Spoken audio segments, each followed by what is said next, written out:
Hello everyone and welcome to our module on other cancer drugs. Many of the cancer drugs we'll discuss in this video are monoclonal antibodies, so let's talk about what a monoclonal antibody is. Monoclonal antibodies are laboratory-produced antibodies derived from cloned cells in culture, and they're designed to bind to a specific antigen, usually a surface protein on a cancer cell, and when they bind to the cancer cell they either block a receptor on the cancer cell or they lead to immune system killing of the cancer cell. And this is nice because these represent targeted therapy of cancer cells, and these drugs usually have much less side effects compared with traditional chemotherapy. Monoclonal antibodies are administered by intravenous infusion. Most patients will go to an infusion center on a regular basis to receive an infusion of one of these drugs. Many of the monoclonal antibodies can lead to what's known as infusion reactions. These usually occur after the first or second infusion. As the antibodies bind antigens, this leads to cytokine release, and that leads to symptoms. Most of the symptoms of infusion reactions are mild to moderate. They can include things like fever and chills, flushing and itching, or skin rashes. Sometimes they include GI symptoms like nausea, vomiting, or diarrhea. And in certain cases, especially with some of the antibodies that are known to cause more severe infusion reactions, treatment or prevention can be done with antihistamine drugs or steroids. The first drug we'll discuss is bevacizumab, which usually goes by its trade name Avastin. Bevacizumab is a monoclonal antibody to VEGF-A, and I'll talk about what VEGF-A is in a minute, but the antibody prevents VEGF-A from binding to the VEGF receptors, and this is used in many solid tumors, including colorectal cancer, breast cancer, and renal cell carcinoma. So let's talk about VEGF in a little more detail. VEGF stands for vascular endothelial growth factor. This is a family of signal proteins. There are several forms, VEGF-A, B, C, and D. VEGF-A is important for stimulating angiogenesis, and it is secreted by many tumors, and this leads to vascular growth so that the tumor will have a blood supply. Therefore, if you can block this system, you can cut off the vascular growth of the tumor. And VEGF inhibitors are used in a couple of scenarios. Bevacizumab is used in cancer. That's what we're talking about right now. In addition, there is another VEGF inhibitor called ranibizumab, which is used in retinopathy. It's injected into the eye to prevent growth of blood vessels in the retina.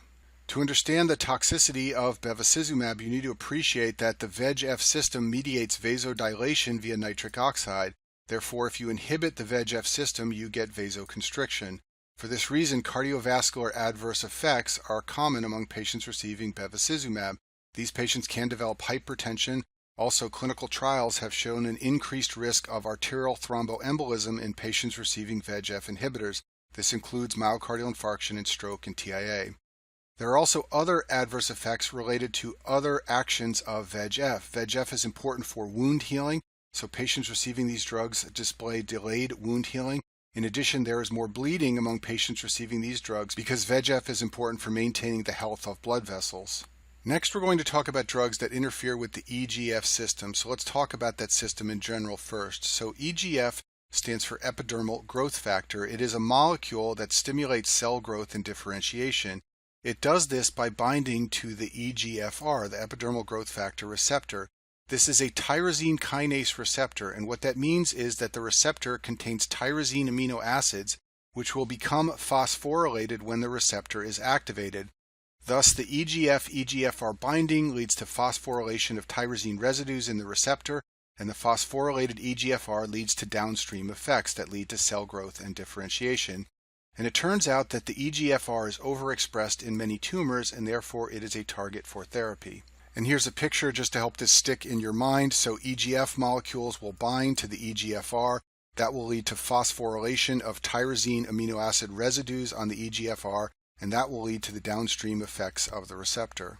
Cetuximab is a monoclonal antibody that binds to the extracellular domain of the EGFR, and in doing so it blocks the binding of EGF to EGFR and prevents activation of the EGF system. This can be used in some solid tumors, including non-small cell lung cancer, colon cancer, and also head and neck cancer. The side effects that have been seen in clinical trials include an acne rash on the face. I'll talk more about this in a minute, but this is a common side effect to drugs that interfere with the EGF system, and also diarrhea. Some tumors, even though they express the EGFR, do not respond to cetuximab, and this is because they have something called the KRAS mutation. This is seen in some cases of colorectal cancer. KRAS is a G protein that is downstream of the EGFR, and it can acquire activating mutations in some cases of colon cancer. These mutations isolate the tumor cells from the effect of EGFR, and thus even if you block the EGFR receptor and the EGF system, it will not limit the growth of these cells because they have activating mutations of KRAS. So an important clinical study was done in 2008, the reference is at the bottom of the screen here, and what it showed is that tumor cells with a mutated KRAS had no benefit from cetuximab. In other words, the tumor showed no response to the drug. On the other hand, tumor cells that expressed the wild type or normal KRAS did respond to cetuximab and there was a benefit. And just to make this very clear, if we go back to this slide here, what happens with a KRAS mutation is that downstream of the EGFR there is constant activation leading to cell growth. Thus, even if you block the EGFR with cetuximab, there's no benefit. In other words, the tumor cells don't stop growing because there's an activation downstream of the receptor. Erlotinib, which also goes by its trade name Tarceva, is an EGFR tyrosine kinase inhibitor. It is an oral drug. It is not an antibody. This is its structure shown on the screen here. And its goal is to inhibit the tyrosine kinase enzyme activity of the EGFR. But it has a similar effect to cetuximab in that it disrupts the EGFR system and therefore it has benefit in some malignancies. And its major use is in the treatment of non-small cell lung cancer. The main adverse effect of erlotinib is a skin rash. This is an acne-like eruption that occurs on the upper torso, face, and neck. And there are some data that suggest this may actually be an indicator of the drug effect. Patients who have significant acne often get more benefit from the drug. And this adverse effect is seen with all EGFR blocking drugs. We talked about this before, how patients on cetuximab can also get an acne-like eruption. The same thing happens in patients taking erlotinib. So erlotinib inhibits the tyrosine kinase activity of the EGFR system, but there are other drugs that inhibit the tyrosine kinase activity in other cell signaling pathways. It turns out that many cell signaling pathways depend on tyrosine kinase activity, so there are a number of different tyrosine kinase inhibitors that are useful in different malignancies. One of those inhibitors is imatinib. Imatinib is also not an antibody. This is its structure here. It is a tyrosine kinase inhibitor, and its major role is in chronic myeloid leukemia. I talk about this in detail in the hematology section in the videos on leukemia, but by way of brief review, in CML, the Philadelphia chromosome leads to fusion of a BCRL-ABL fusion gene. This gene produces a tyrosine kinase protein, so you can treat CML with the tyrosine kinase inhibitor imatinib, which will inhibit this tyrosine kinase protein. And there are other tyrosine kinase inhibitors that are also used in CML. Those include dasatinib, nilotinib, and also bosutinib. Imatinib also has activity against gastrointestinal stromal tumors. These are very rare tumors of the stomach and small intestine. They are associated with c-KIT mutations, which I'll talk about in a minute, and they can be treated with surgery plus or minus treatment with imatinib.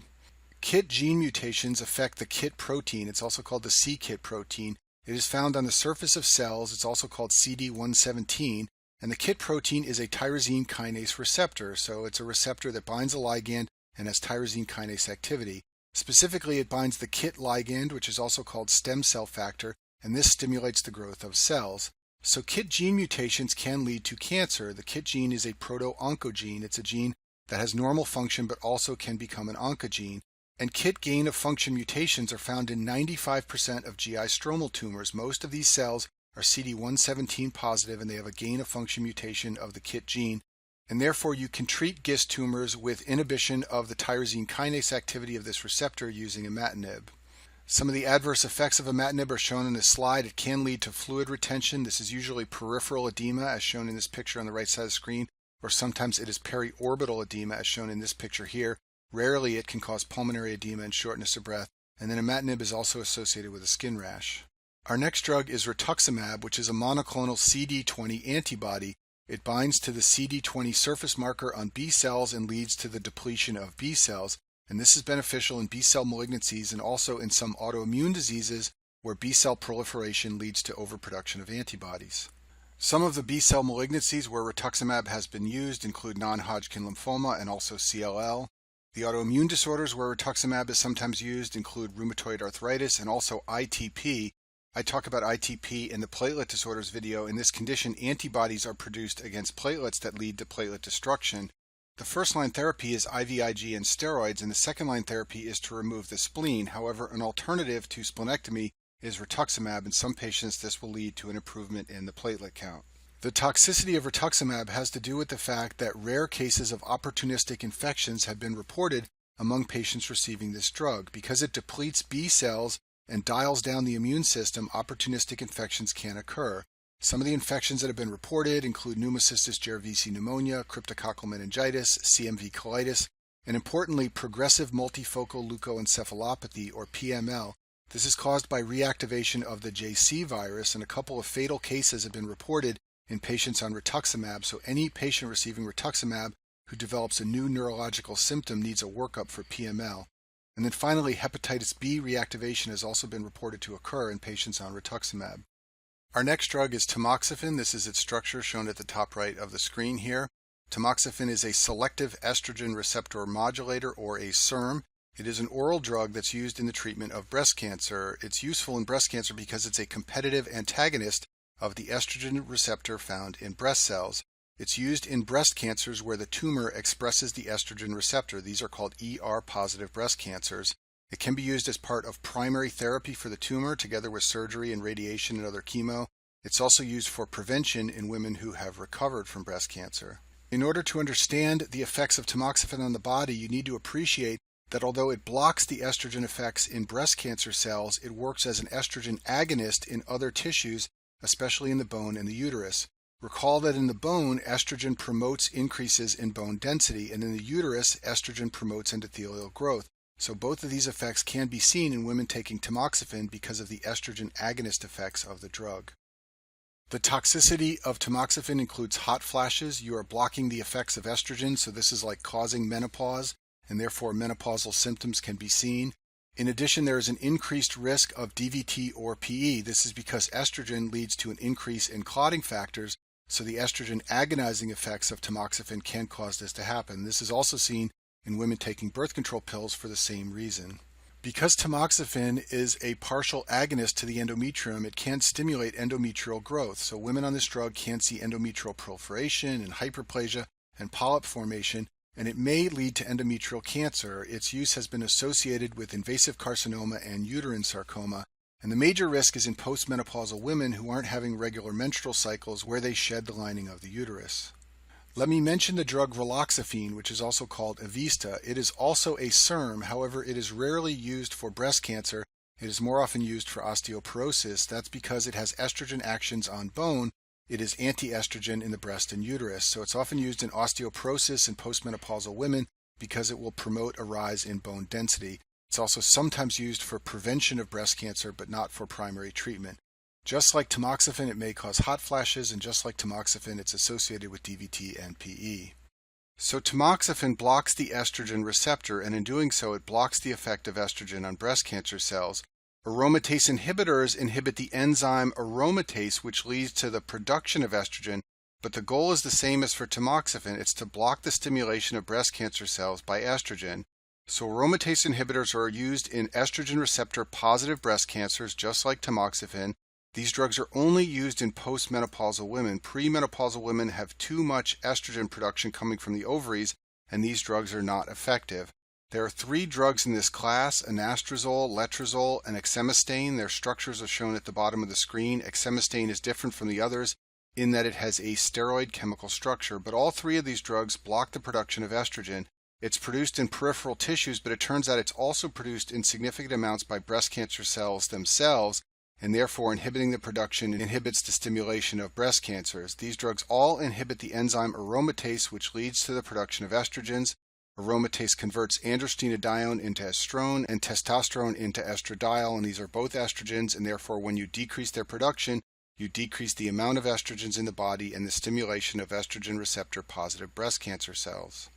One of the major adverse effects of these drugs is osteoporosis. By decreasing the amount of estrogen in the body, there will be a loss of bone density, and therefore there is an increased risk of bone fracture among women taking these drugs for breast cancer. Our next drug is trastuzumab, which most people call by its trade name Herceptin. Trastuzumab is a monoclonal antibody to HER2. HER2 is a surface receptor, and its activation leads to cell growth and proliferation. It's overexpressed by many cancer cells, and it's expressed in 25 to 30% of breast cancers, so this drug is often used in breast cancer. And one thing that's confusing about HER2 is that there are many names for this surface receptor. It's also called HER2/neu, it's sometimes called ERB2, and it's also called CD340. HER stands for human epithelial receptor, and there is a family of HER receptors that all have an inner tyrosine kinase domain, just like many of the other surface receptors we've talked about, and activating these receptors leads to a signaling cascade which leads to growth. And the HER1 receptor we've actually already discussed. The HER1 receptor is another name for the EGFR that we talked about earlier in this video. We're talking about the HER2 receptor now, which is found on many breast cancer cells, and there is also a HER3 and a HER4. So trastuzumab binds to the HER2 receptor and leads to improved survival in breast cancer patients. It's been shown to inhibit proliferation of tumor cells, and then importantly, it's also been shown to lead to antibody-dependent cell-mediated cytotoxicity. This is an important tie-in with immunology that's high yield for step 1.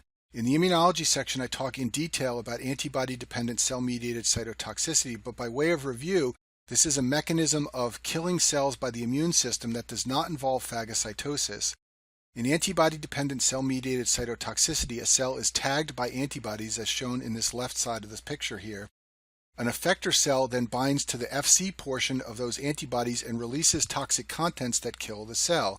The effector cells are often natural killer cells, but sometimes they are other cells of the immune system. So the important thing for you to know is that there's fairly good evidence that the way trastuzumab works is by triggering this immune system process, and this is basically targeted killing of cancer cells by the immune system as a result of this antibody drug. Trastuzumab is associated with cardiac toxicity. It can lead to a cardiomyopathy.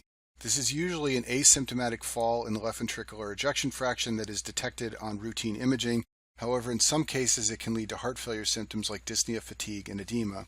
This most likely happens because of blockade of HER2 in myocytes, which can lead to stunning of the myocardium.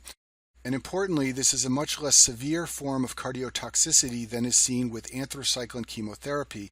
In the video on anti-tumor antibiotics, I talk in detail about anthracyclines and how they can lead to a serious cardiac toxicity, including permanent heart failure. Trastuzumab cardiac toxicity is different. It's not dose dependent, and it's often reversible when the drug is discontinued. In fact, you can even sometimes re-challenge patients who have had recovery of their left ventricular ejection fraction and administer trastuzumab again, and it is well tolerated.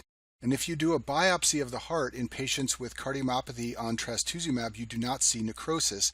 That is also different from anthracycline cardiotoxicity. In anthracycline patients who develop cardiotoxicity, there's necrosis of the myocardium, and therefore that is often a permanent complication of treatment.